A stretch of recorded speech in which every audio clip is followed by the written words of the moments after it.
যে দুই ছাত্র উপদেষ্টা অন্তর্বর্তী সরকারে রয়েছে তাদের সাথে জাতীয় নাগরিক পার্টির কোনো সম্পর্ক নেই। দেশে যে ধরনের পরিস্থিতি তৈরি করা হয়েছিল আমরা আদালতে দেখতেছি, আমরা এনবিআরে দেখতেছি, আমরা যমুনার সামনে দেখতেছি। তো ডক্টর মোহাম্মদ ইউনূস সেই প্রেক্ষিতে মনে করছেন যে যদি ওনাকে জিম্মি করা হয় বা ওনাকে চাপ প্রয়োগ করে কোনো দাবি আদায় করা হয় তাহলে সেটি আসলে সম্ভব নয়, উনি এটিতে সম্মত নয়। দ্বিতীয়ত গণঅভ্যুত্থানের পরবর্তীতে দেশের মৌলিক কিছু পরিবর্তনের জন্য উনি দায়িত্ব নিয়েছেন বলে উনি মনে করেন, এটাই জনগণের প্রত্যাশা। তো সেই মৌলিক কাজগুলা, বিচার সংস্কার, এই বিষয়গুলো যদি উনি করতে না পারেন তাহলে আসলে ওনার থেকে কি লাভ? উনি যেই প্রতিশ্রুতির জায়গা থেকে এসেছিলেন সেটি উনি রক্ষা করতে পারতেছেন না এই পরিস্থিতিতে।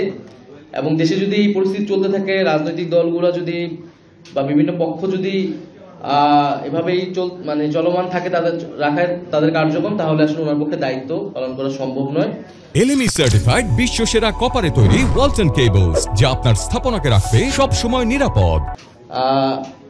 এবং যদি নির্বাচনের জন্য এরকম ভাবে চাপ প্রয়োগ করা হয় তাহলে একটা নিয়ন্ত্রিত নির্বাচন হতে যাচ্ছে, এটাও তিনি সন্দেহ পোষণ করেছেন। ফলে এটার দায়ভার উনি নিতে চান না। আমাদের জায়গা থেকে আমি বলেছি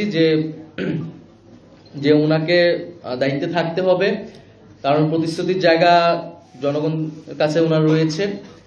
এবং ফলে উনি রাজনৈতিকভাবে বিষয়টা সমাধান করুক, সকল রাজনৈতিক দলগুলোকে বলুক। এবং জাতীয় নাগরিক পার্টি আমাদের জায়গা থেকে আমরা সকল বিভিন্ন রাজনৈতিক দলগুলোকে এই মেসেজ দিয়েছি যাতে সবাই দেশের এই পরিস্থিতি বিবেচনা করে রাজনৈতিকভাবে ঐক্যবদ্ধ হয় এবং একটা ইতিবাচক সিদ্ধান্তের দিকে যায়।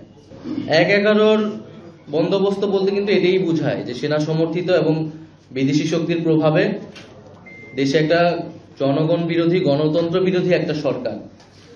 আমরা ৩ আগস্ট থেকে এবং ৫ আগস্ট বা সেই সময়টাও কিন্তু বারবার এই কথাটা, ৫ আগস্ট যদি আমাদের সংবাদ সম্মেলন দেখেন বৈষম্য বিরোধী ছাত্র আন্দোলনের, আমরা কিন্তু বারবার এটা স্পষ্ট করেছি যে গণ অভ্যুত্থানের সমর্থনে জনগণের পক্ষের সরকার হতে হবে, যারা গণতন্ত্র এবং সংস্কার নিশ্চিত করবে। আমরা সেনাবাহিনীর প্রতি আমাদের শ্রদ্ধা আছে। সেনাবাহিনী দেশের গুরুত্বপূর্ণ একটি প্রতিষ্ঠান, কিন্তু তার কাজ নয় রাজনৈতিক বিষয়ে সিদ্ধান্ত দেওয়া।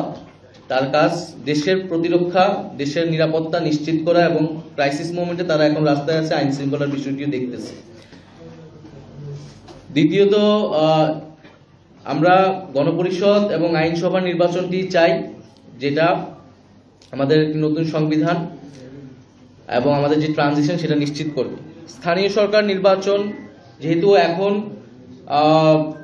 এই যে মেয়র বিষয় নিয়ে আদালতে বিভিন্ন ধরনের রায় আসতেছে এবং সেটা নিয়ে আন্দোলন এবং ধরনের বিশৃঙ্খলা তৈরি হচ্ছে, ফলে আমরা মনে করি যে অতি দ্রুতই স্থানীয় সরকার নির্বাচনের আয়োজন করা সম্ভব এবং সেটার জন্য নির্বাচন কমিশন পুনর্গঠন করে স্থানীয় সরকার নির্বাচনের দিকে যাওয়া উচিত। আর ডিসেম্বর থেকে জুন যেই টাইম ফ্রেম দেওয়া হয়েছে জাতীয় নির্বাচনের জন্য প্রধান উপদেষ্টার পক্ষ থেকে, আমরা তো সেটা সমর্থন করেছি। আমরা বলছি যে তার আগেই যে জুলাই ঘোষণাপত্র, বিচার সংস্কার এগুলা নিশ্চিত করে আমরা জাতীয় নির্বাচনের দিকে যেতে পারি।